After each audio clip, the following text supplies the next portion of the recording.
신앙의 진정성, 다른 말로 얘기하면 참 신앙은 언제 볼 수 있는가 하는 이야기입니다. 진정한 신앙, 신앙의 진정성은 위기 속에서 표현되고 나타납니다. 홍해 앞에 선 모세, 담대히 손을 들어서 홍해를 가르게 하신 하나님의 역사를 보게 하였습니다. 그런 반면에 블레셋과의 전쟁을 앞둔 사울은 두려움 때문에 결국 그 두 사람의 행보가 달라지고 말았습니다. 모세는 하나님을 의지함으로 그 홍해를 가르치는 하나님의 역사를 보여주었고, 사울 왕은 두려움 때문에 하나님의 말씀을 기다리지 못하고 결국 요동하며 자기가 무엇인가를 해 보려고 했습니다.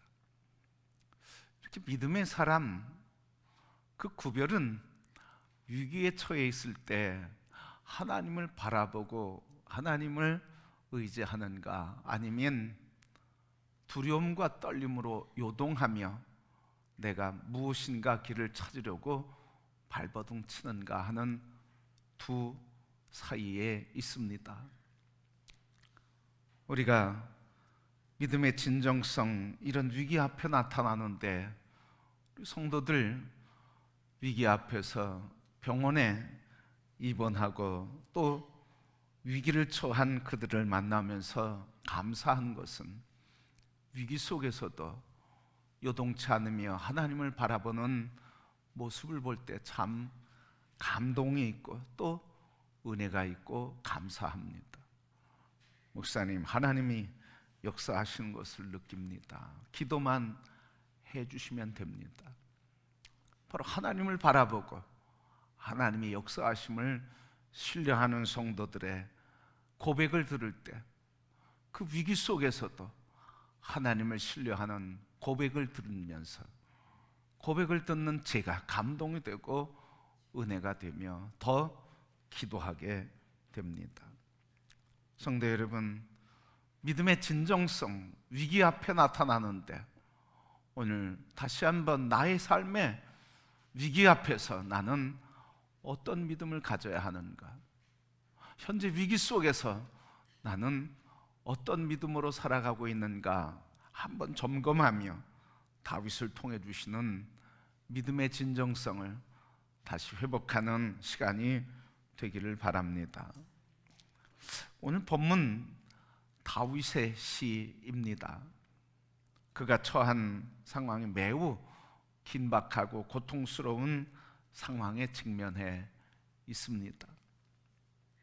이 상황을 한마디로 요약해서 다윗의 마음을 알 수 있는 것은 오늘 1절 말씀에 있는 것처럼 잠잠히라고 하는 말입니다. 잠잠이라고 하는 말은 조용히 있다고 하는 말이고 침묵하다고 하는 말입니다. 아무 움직임도 갖지 않는다고 하는 말입니다. 그런데 또 이 잠잠이라고 하는 이 말은 아무것도 할 수 없는 상황을 반영하고 있습니다. 다윗이 아무것도 할 수 없어요. 오늘 이 내용은 아들 압살롬이 반란을 일으키고 쿠데타를 일으켜서 다윗이 쫓겨날 때 지은 시였습니다.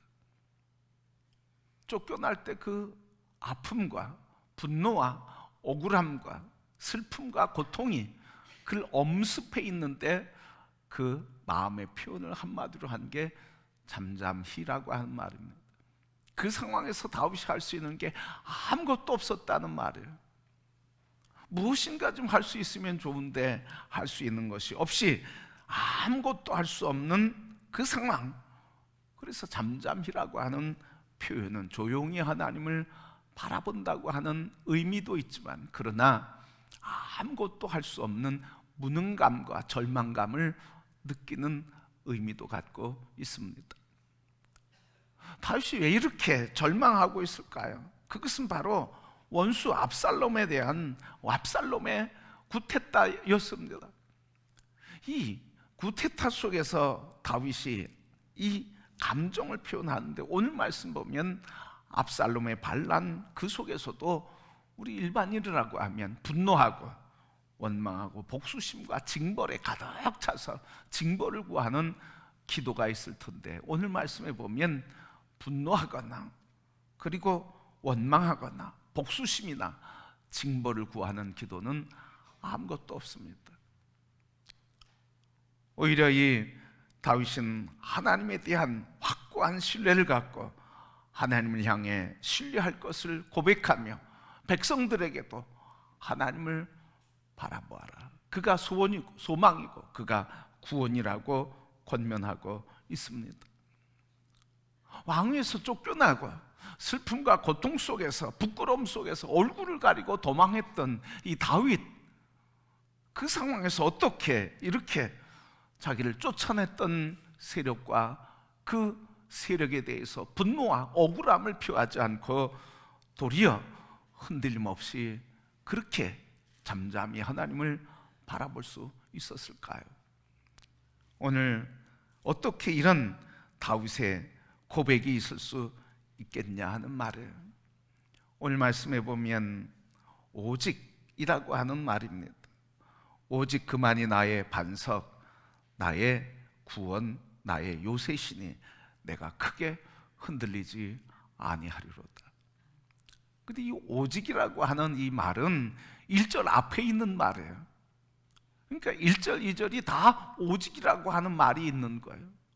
오직이라고 하는 말을 붙여서 보면 오직 나의 영혼이 잠잠히 하나님만 바라며 나의 구원이 그에게서 나오는도다. 오직 그만이 나의 반석이요 나의 구원이시요 나의 요새시요 내가 크게 흔들리지 아니하리로다. 바로 오직이라고 하는 그 말, 이 말은 다른 말로 이야기하면 확실히, 분명히, 진실로라고 하는 말이에요. 바로 이 위기 속에서, 고통 속에서, 분노와 억울함 속에 있는데 그것을 바라지 않고 다윗은 오직 분명히 진실로 하나님만이 나의 구원, 하나님만이 나의 요새, 하나님만이 나의 피난처 되신다고 그렇게 고백하고 있습니다. 다른 말로 바꿔서 얘기하면 다윗이 요동치 않아야 할 수 있었던 이유를 찾는다고 하면 그것은 한 가지입니다. 요동치는 것을 붙잡지 않고 요동치지 않는 것을 붙잡았기 때문에 그렇습니다. 아마 다윗이 요동치는 그 감정에 붙들렸으면 평안이 없었을 것입니다. 억울함과 분노와 그리고 그 슬픔과 절망감과 분노, 복수심에 불타였다고 하면 다윗은 평안이 없었을 것입니다. 잠잠할 수가 없었습니다. 그런데 다윗은 요동치는 그 마음, 요동치는 감정, 요동치는 생각, 그것 붙들지 않고 요동치 않는 하나님을 붙잡았기에 그는 잠잠히 하나님을 바라볼 수 있었다고 하는 사실입니다.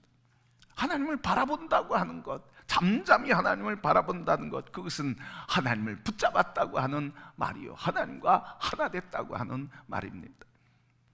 여러분, 바로 오늘 우리의 인생을 살면서 우리가 흔들리는 사람들은 특징이 있는데 뭐예요? 흔들리는 사람은 흔들리는 걸 잡은 사람들이에요. 흔들리는 생각, 흔들리는 감정, 흔들리는 분노, 억울함, 섭섭함, 이 흔들리는 감정에 붙들리니까 흔들리는 거예요. 그런데 흔들리지 않는 사람은 그런 감정에 붙들리는 게 아니라 반석이신, 요새이신 하나님께 붙들리고 그분과 하나 되니까 흔들리지 않는 거예요.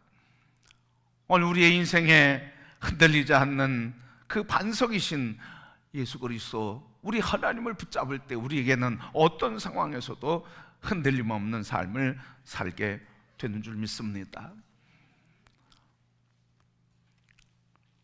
모건 하우젤이라고 하는 사람이 책을 냈는데, 이 모건 하우젤이라고 하는 사람이 쓴 책이 세계인들에게 아마 인기가 많은 것 같습니다. 세계 3천만 명이 그 책을 읽었다고 그러니까요. 근데 그 책의 제목은 한글로 번역된 게 불변의 법칙입니다. Same as ever라고 하는 책인데, 이전과 똑같다, 이전처럼 똑같다고 하는 책인데, 책 제목은 불변의 법칙입니다. 이 모건 하우절이라고 하는 사람이 이 책에서 이렇게 얘기합니다. 세상사에 변하지 않는 특성과 인간의 변하지 않는 행동 방식을 이해하고 나면 당신 자신의 삶을, 그리고 세상이 지금과 같은 모습인 이유를 더 깊이 이해할 수 있다. 다가오는 미래를 더 준비된 상태로 맞이할 수 있다. 이 사람 얘기는 이거예요.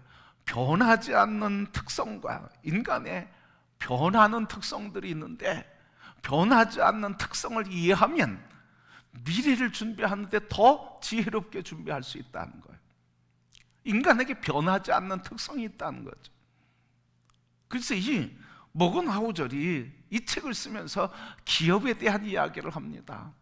그 기업의 이야기를 하는데 아마존의 창업자인 제프 베이조스에 대한 이야기를 합니다. 우리 아마존이라고 하는 건 너무 잘 알려져 있어요.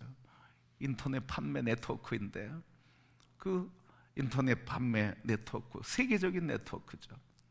근데 이 제프 베이조스가 이 기업을 창업하는 데는 바로 이렇게 모건 하우절이 얘기하는 것처럼 사람이 변화되는 것 속에서 변화되지 않는 것이 무엇인지를 알고 그것을 붙잡았기 때문이라고 얘기하고 있어요.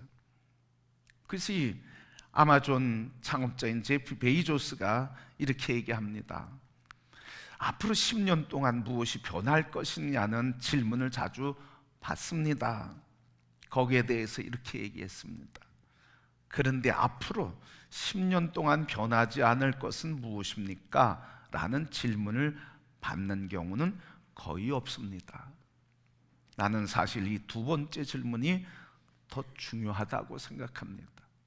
사람들은 자기에게 묻는데 앞으로 10년 후에 어떻게 바뀔 것입니까를 묻는데, 자기는 그 어떻게 바뀔 거에 대한 관심은 좀 적다는 거예요.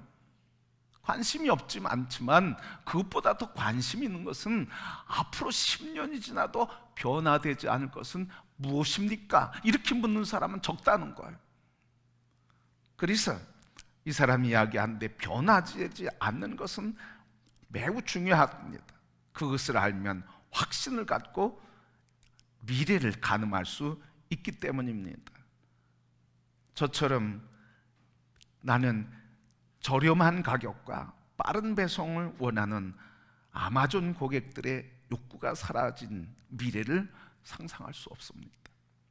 그러니까 이 베이조스는 변하지 않는 미래를 보았는데, 사람들에게 변하지 않는 미래는 뭐냐면 빠른 배송과 저렴한 가격에 대한 것은 미래에 또 변하지 않는다는 것을 보았다는 거예요. 그걸 붙잡았다는 거예요. 그래서 네트워크 판매망, 아마존이라고 하는 판매망을 구축할 수 있었다는 거예요. 사람들은 저렴하고 신속하게 배달되는 것을 원하기 때문에 사람들 내면에 있는 변하지 않는 그 변하지 않는 가치를 붙들고 부자가 됐다고 하는 이야기예요. 세상 사람들이 얘기합니다. 이렇게 세상 사람도 변하지 않는 것을 붙들고 그것을 통해서 사업을 이루어 가는데, 오늘 우리 그리스도 예수의 사람들은 어떤 사람입니까? 변한 것을 붙들고 사는 사람이 아니라, 요동치는 것을 붙들고 사는 사람이 아니라, 우리는 변하지 않는 진리이신 하나님을 붙들고 사는 사람이 예수 그리스도의 사람들인 것입니다.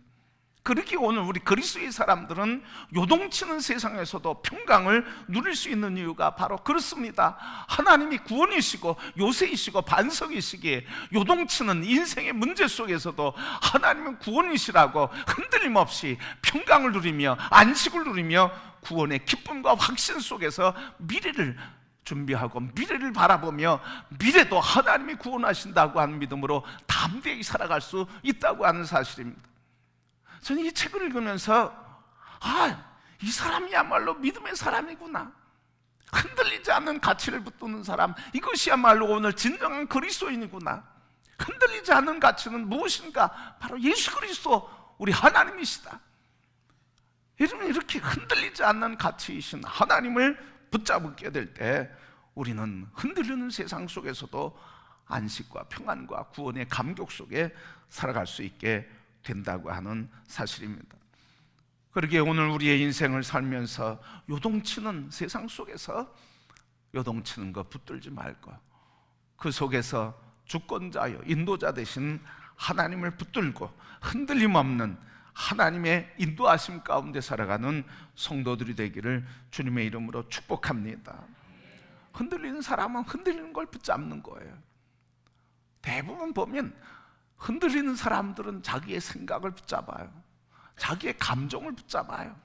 자기의 환경을 붙잡아요. 자기의 가능성을 붙잡아요. 그렇기 때문에 흔들립니다. 왜? 이 흔들리는 것을 붙잡으니까 사람 관계도 흔들리는 거예요. 미래도 자꾸 흔들리는 거예요.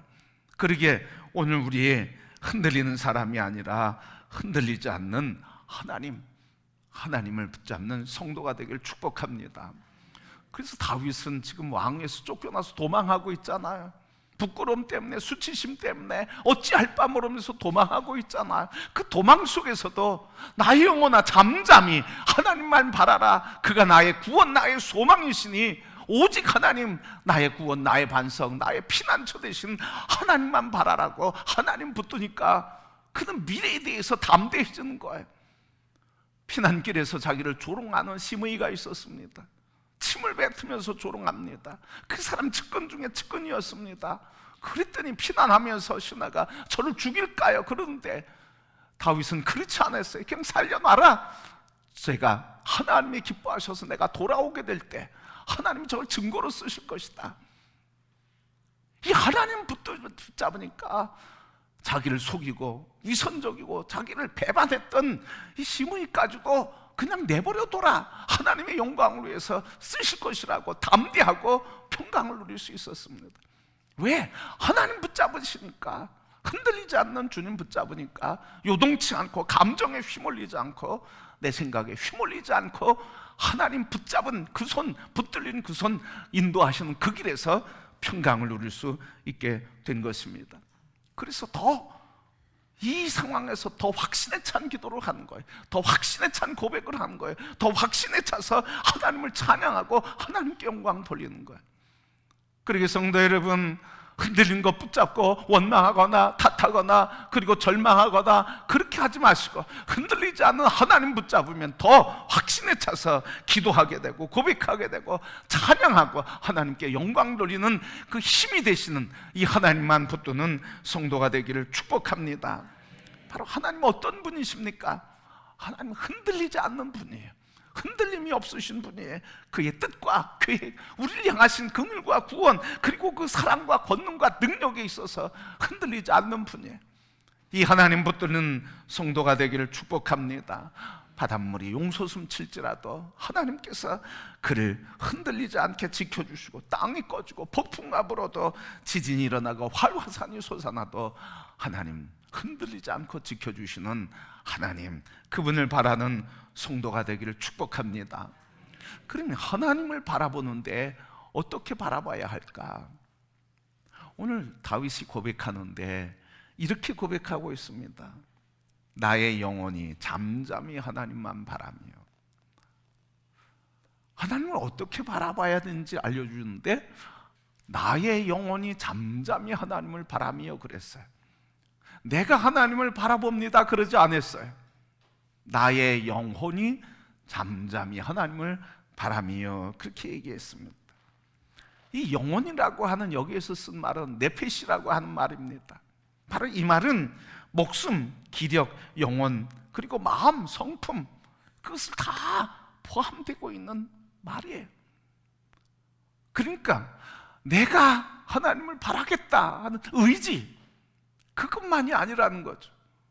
내가 바라보겠다고 하는 나의 의지, 주도, 이걸 아니라는 거예요. 나의 영혼, 하나님의 영이 내 안에, 그리고 나의 뜻과 힘과 의지와 모든 인격과 전 존재를 하나님 바라보겠다는 거예요. 내 의지만이 아니라는 거예요. 감정만이 아니라는 거예요. 내 소원만이 아니라는 거예요. 내 영과 혼, 뜻과 마음과 온 인격, 전 존재를 다해서 하나님을 바라보겠다. 그게 하나님을 바라보겠다고 하는 구체적인 모습입니다. 그냥 한쪽 생각은 세상 바라보고 한쪽 생각은 주님 바라보고 양다리 걸치는 게 아니죠. 이 믿음의 사람, 오직 하나님만을 바라보는 사람은 다리가 하나입니다. 오직 하나님만이 다리입니다. 그래서 한 다리에 두 다리가 아닙니다. 한 다리여서 하나님만 바라보고 온 마음과 생각과 인격과 존재와 영이 하나님을 바라보는 거예요.